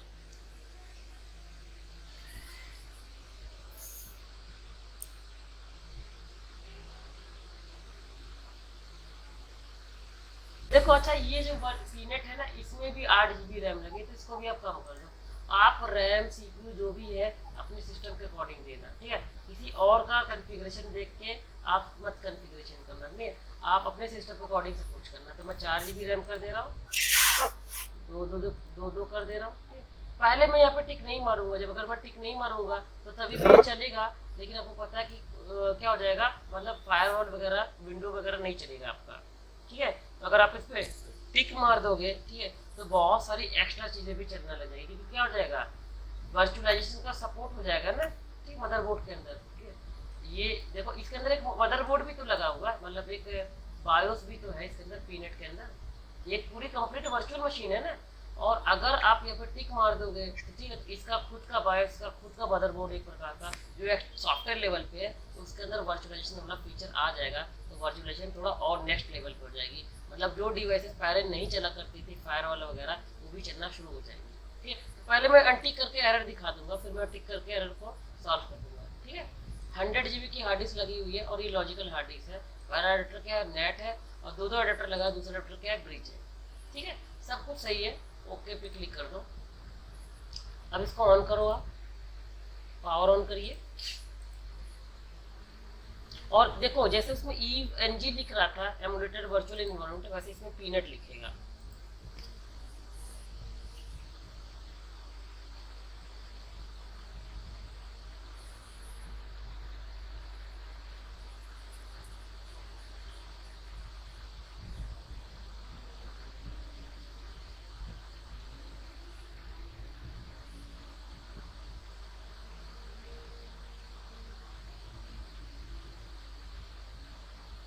ठीक है, देख लो पीनट लैब लिख रहा है इसमें।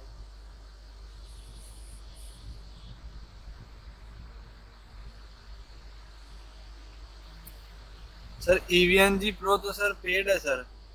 हाँ, तो उसी का तो ये अल्टरनेटिव है। ये उसका अल्टरनेटिव है, तो आपने अभी तक वो कम्युनिटी वर्जन चलाया था उसमें? नहीं, प्रो वर्जन चलाया था। वो कैसे चलिया, उसका भी क्रैक था? नहीं, चलने को तो चल जाएगा, वो बाद में नाटक करता है कि ये नहीं है, वो नहीं है। आप देखो बिना लाइसेंस के भी तो विंडो 10 इंस्टॉल कर सकते हो, लेकिन बाद में प्रॉब्लम करता है ना, जैसे तुम्हारे लैपटॉप में कर रहा है। हाँ सर, 11 है, करियर की तो जी लाइसेंस से ही पकड़ूंगा उसको मैं बाद में, वो भी क्रैक हो जाएगा। ठीक है, अभी देखो आपको लॉगिन के लिए बोल रहा है, तो बाय डिफॉल्ट देखो क्या है, यूजर नेम है रूट। अगर आपको ये देखो बाय डिफॉल्ट यूजर नेम क्या है इसका, रूट। ठीक है, और पासवर्ड क्या है इसका, पीनेट। ये दिख रहा है ना आपको, ये वाला ऑप्शन। ठीक है, लेकिन EVNG में क्या था, रूट यूजर नेम था और EVNG पासवर्ड था। ठीक है, और देखो यहाँ पे लिख रहा all service is working normally, यहाँ पे लिख रहा है ना। देखो अगर नीचे आप देखो पीनेट लैब लॉगिन के बाद your service is working normally, ये सिर्फ प्रो वर्जन में ही लिखता है। ठीक है, मतलब उसने स्कैन कर लिया कि सब कुछ ओके है। ठीक है, आप एंटर करो और यूजर नेम क्या दे दो, रूट, और पासवर्ड क्या दे दो, पीनेट। जैसे ही आप रूट और पीनेट पासवर्ड दोगे, ये बोलेगा पासवर्ड को चेंज कर दो, ब्लू स्क्रीन आ जाएगी। ठीक है, ये बोलेगा पासवर्ड को चेंज कर दो आप। ठीक है, और यहाँ पर आप पासवर्ड क्या कर दो, रूट यूजर का नाम, रूट यूजर का पासवर्ड रूट ही कर दो। रूट शो नहीं होगा, एंटर, फिर क्या कर दो, रूट। ठीक है, DNS दे दो www.google.com। ठीक, फिर क्या कर दो, एंटर। ठीक है, अब यहाँ पे होस्ट नेम के लिए नहीं बोला है ना, लेकिन EVNG में होस्ट नेम के लिए बोल रहा था ना। होस्ट नेम दोबारा दूसरे तरीके से चेंज करवा दूंगा।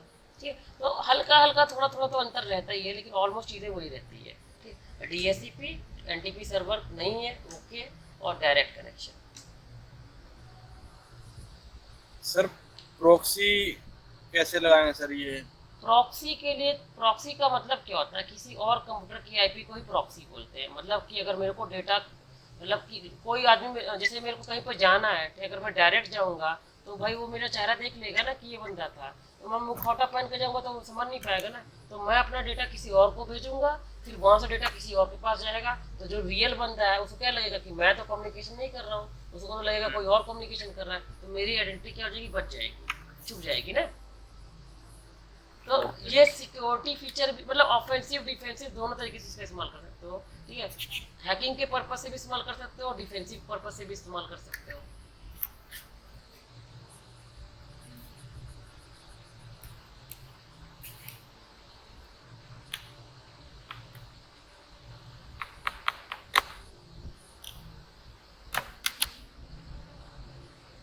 ठीक है, तो रूट इसका यूजर नेम, और अब की बार रूट इसका पासवर्ड। लॉगिन हो गया, अभी ब्लू स्क्रीन नहीं आएगी।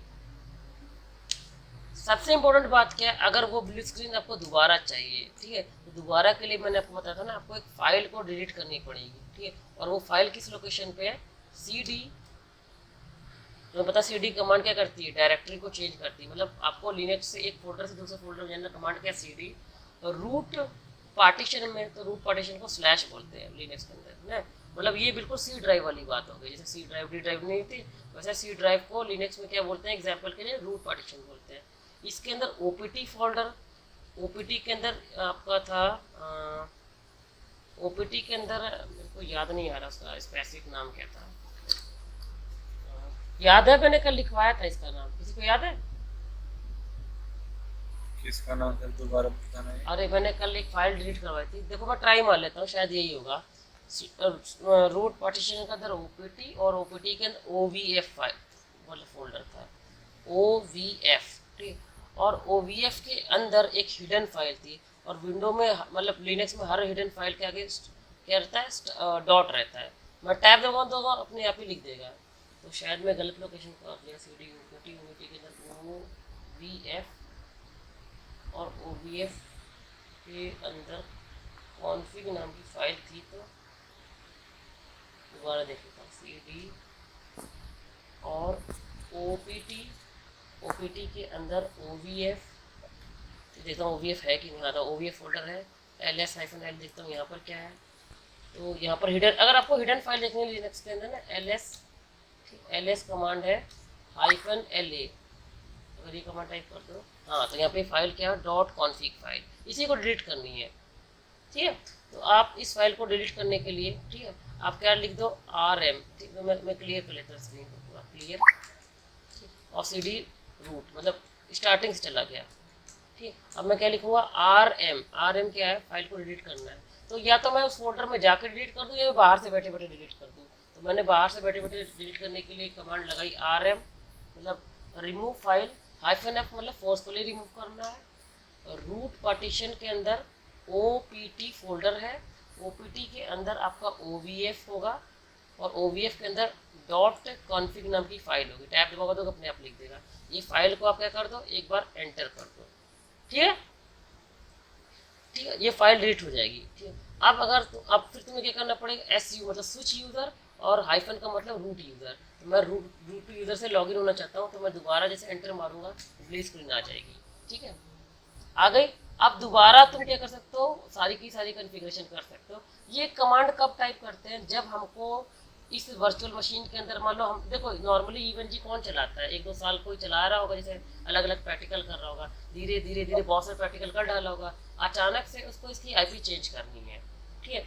अब चक्कर क्या है, आईपी को चेंज करने के लिए सेटअप चाहिए, ये ब्लू ब्लू वाला स्क्रीन, और ये एक ही बार आता है, दोबारा तो आता नहीं है, ठीक है, और आईपी उसको चेंज ही करनी है, ठीक है। आईपी को जब वो चेंज करना चाहता है तो इस फाइल को डिलीट करके आईपी को चेंज कर सकता है, एक ये भी तरीका आईपी को चेंज करने का, ठीक है। सारे के सारे प्रैक्टिकल लैब वगैरह उसके बचे रहेंगे, उस लैब पे उनकी फाइलों पे कोई इफेक्ट नहीं पड़ेगा, बस ये सेटिंग रीसेट हो रही है, ठीक है। तो दोबारा मैं लिख दूंगा रूट पासवर्ड और रिपीट कर दूंगा रूट, ठीक है, और अगेन www.google.com, ठीक है, और DHCP पे स्टैटिक आईपी भी दे सकते हो, ठीक है, नीचे से जाके स्टैटिक आईपी भी दे सकते हो, तो किसी और वीडियो में दिखाऊंगा स्टैटिक आईपी कैसे देते हैं, ठीक है। मैं अभी भी दे सकता हूँ स्टैटिक आईपी, ठीक है, लेकिन फिर तुम्हें पता है वो मैनुअल आईपी हो जाएगी, फिर उससे रिलेटेड 1-2 प्रॉब्लम आती है, अभी तो आप DHCP कर दो, ठीक। तो अगर मान लो आपको उसकी आईपी चेंज करनी है तो आप इस फाइल को डिलीट करके चेंज कर सकते हो, ठीक है। और अगर आप कमांड टाइप करके आईपी को चेंज करोगे, ठीक है, तो आईपी तो चेंज हो जाएगी, लेकिन बाद में कुछ इशू आते हैं, मतलब वेब एक्सेस नहीं कर पाओगे इसका आप।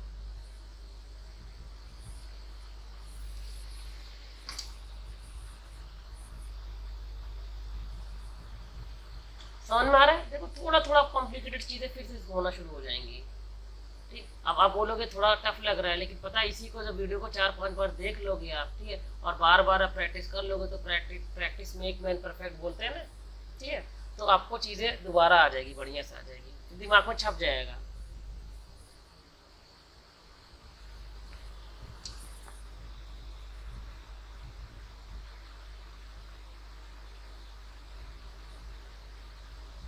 ठीक है, फिर मैं लिखूंगा रूट, और फिर लिखा मैंने रूट, लॉगिन हो गया। अब इसको एक आईपी भी मिल गई, किस रेंज की आईपी मिल गई, 44 वाली रेंज की आईपी मिल गई। इसी आईपी के थ्रू मैं इसका वेब एक्सेस करूंगा, ठीक है। तो मैं क्या करूंगा, किसी भी ब्राउजर के अंदर आके, एग्जांपल के लिए यहीं पर आ गया और लिखा 192.168.44.130, जो भी इसकी आईपी हो, देख लेते हैं क्या थी, 130 APT मैं एंटर कर दूंगा तो वेब एक्सेस हो जाएगा। मतलब इस गूगल क्रोम के अंदर ये पूरी लाइब्रेरी खुल जाएगी। ठीक है, तो जब फर्स्ट टाइम आप खोलोगे तो दो मोड आएंगे, एक आएगा ऑनलाइन मोड, एक आएगा ऑफलाइन मोड। ठीक है, ऑनलाइन मोड को इस्तेमाल करना है तो आपको एक अकाउंट बनाना पड़ेगा। ठीक है, मतलब एक ऑनलाइन अकाउंट बनाना पड़ेगा। और ऑफलाइन को अगर इस्तेमाल करना तो कोई अकाउंट नहीं बनाना पड़ेगा। ठीक है, ऑनलाइन मोड को जब एक्सेस करोगे तो लैब वगैरह फ्री में डाउनलोड कर सकते हो पीनेट से। ठीक है, और ऑफलाइन मोड में आप लैब वगैरह को नहीं डाउनलोड कर पाओगे। ठीक है, जो आपने खुद की लैब सेव की है वही आपको मिलेगी। ठीक है, तो मैं मतलब नॉर्मली ऑनलाइन अकाउंट में भी जा सकता हूँ, ऑफलाइन में भी जा सकता हूँ। मान लो ऑनलाइन में चला जाता हूँ, जब मैं ऑनलाइन में चला जाऊंगा तो देख रहा हूँ ये आपका खुल गया। ठीक है, तो ये बोल रहा है आप अकाउंट बना लो अपना। ठीक है, तो यूजर नेम जैसे मैं एग्जांपल के लिए मेरा शायद बना होगा, फिर भी मैं ट्राई मार लेता हूँ। अनिल सक्सेना ROXX। पासवर्ड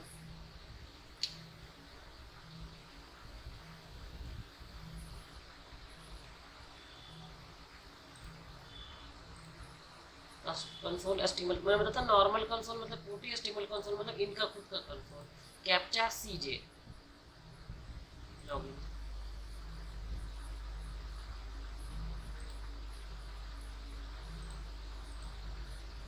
ठीक, तो कभी कभी क्या होता है जो account has been log in. अच्छा, ये बोल रहा है ना कि आपने एक्चुअल में ये अकाउंट को कहीं और भी इस्तेमाल किया, तो मैंने किसी और लैपटॉप पर किया होगा। ठीक, तो आप आराम से अपना अकाउंट बना सकते हो। अगर नहीं है तो साइन अप पे क्लिक करके बना लेना। साइन अप पे जाओ, यूजर नेम वगैरह टाइप करो, ठीक, आप अकाउंट बन जाएगा। समझ में आ रहा है बात? ठीक, मैंने एक्चुअल में कहीं और चला रहा हूँ, उसको कहीं और भी किया होगा तो इसीलिए एरर आ रहा है। तो कोई टेंशन की बात नहीं, दोबारा एक्सेस कर लो इसको। दोबारा लिखो 192.168.44.130, एंटर मार दो। अच्छा, ये लॉगिन के लिए बोल ही रहा है, लॉगिन बाई ऑफलाइन, तो मैं यहाँ पे लिख दे रहा हूँ ऑफलाइन अकाउंट से चलाऊंगा, लॉगिन बाई ऑफलाइन अकाउंट। ठीक है, तो ऑनलाइन अकाउंट को मैंने छोड़ दिया, ऑफलाइन अकाउंट पे चला जा रहा हूँ। हाँ, अक्सर क्या होता है अगर आपने एक बार ऑनलाइन अकाउंट को अगर टच कर दिया, ऑनलाइन ऑफलाइन अकाउंट कई बार चलता नहीं। देखो नहीं चल रहा है ना, कि मतलब ये बोला ऑनलाइन अकाउंट पे जाओ, आप करो उसको एक बार। तो दोबारा ट्राई मार लेता हूँ क्या प्रॉब्लम है। तो मैं साइन अप भी कर सकता हूँ दूसरे अकाउंट से। मैं यहाँ पर लिख देता हूँ दूसरा अकाउंट। तो मैं लिख देता हूँ जैसे मेरा एक अकाउंट है,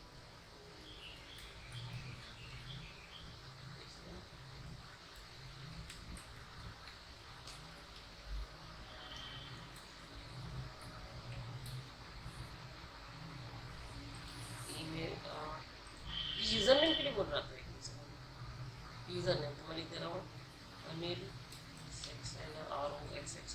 कोई यूजर नेम ऐसा आप कोई भी यूजर नेम उठा लेना जो कोई इसके और ने ना उठाया हो, उल्टा पुल्टा डाल लेना कोई यूजर नेम। ईमेल, तो ये अकाउंट से पहले बना था, दूसरा अकाउंट लगा देता हूँ।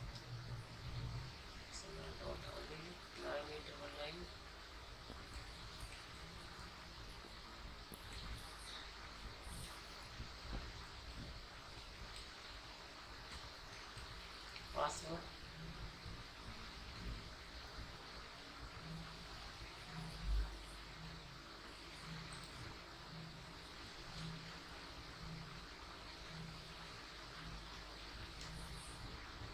कैप्चा S, ये जीरो होगा कि वो होगा बताओ? वो दिख रहा है कि जीरो दिख रहा है? बहुत दिक्कत होती है मेरे को समझने में। ये जीरो दिख रहा है, 0 है सर। तो मैं जीरो ट्राई करके रजिस्टर कर दिया।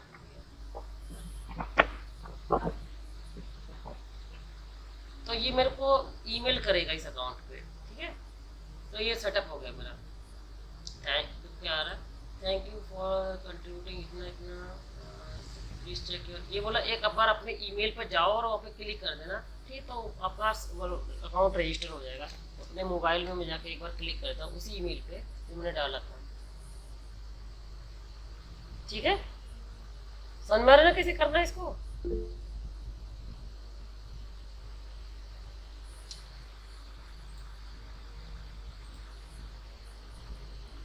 एक बार मैं अपने मोबाइल में जाकर इसको लॉगिन कर दे रहा हूँ। मैं यहाँ पर भी लॉगिन कर सकता हूँ वैसे तो।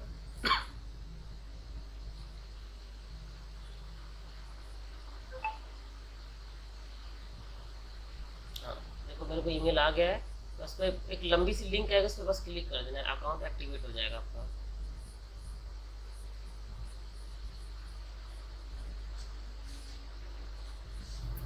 सर ऑफलाइन मोड कैसे चलेगा?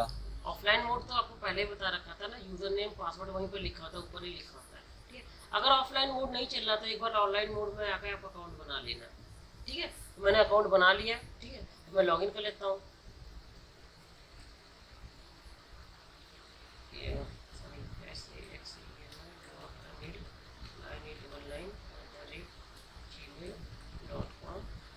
पासवर्ड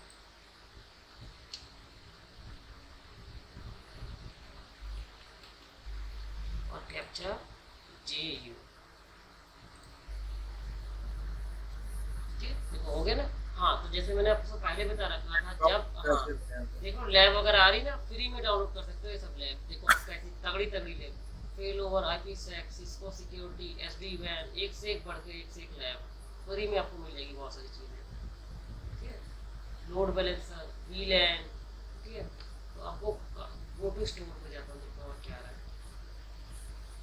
देखो CCI राउटिंग स्विचिंग की लैब आ रही है, CCI data centre, CCI enterprise, CCI service provider, ठीक है, और CCNP की लैब आ रही है। सब बनी बनाई लैब है, फ्री में डाउनलोड कर सकते हो, एक से एक बढ़कर लैब, ठीक है।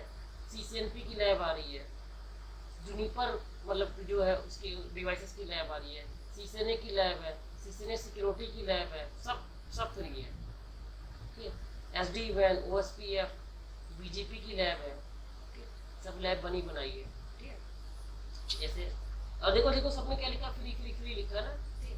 सब फ्री में आप चला सकते हो, ठीक है। जैसे मैं कोई लैब डाउनलोड कर लेता हूँ, कौन सी लैब डाउनलोड कर लूँ, जैसे ये वाली लैब मेरे को अच्छी लग रही है, मैं इस पर क्लिक करता हूँ, PGP। हाँ PGP ये वाली लैब है, तो गेट लैब डाउनलोड करने के लिए this lab is added to your account successfully, go to PNET download कर दे रहा हूँ। Fill up your address sir.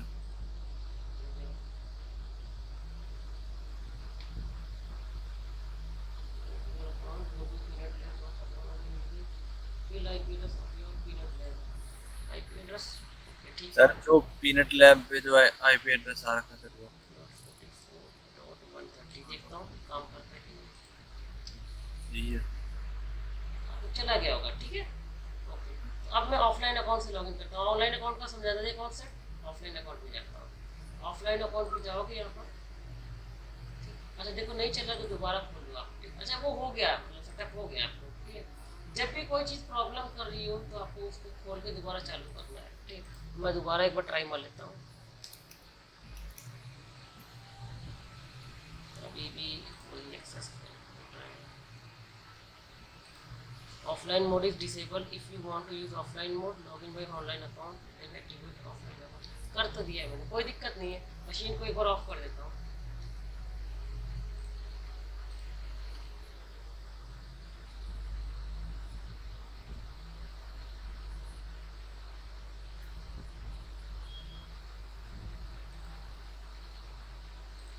अच्छा है कि ये सब एरर आ रहा है, आपको समझ में आ रहा होगा कि क्या क्या काउंटर मेजर, क्या क्या स्टेप लेना है आपको।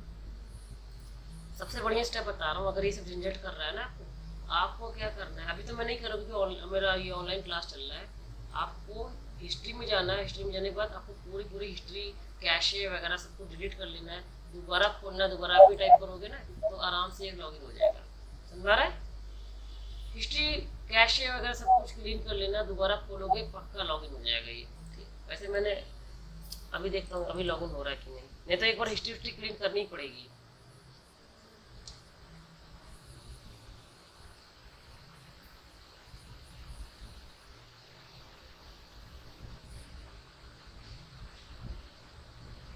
लेट तो नहीं हो रहा ना आपको?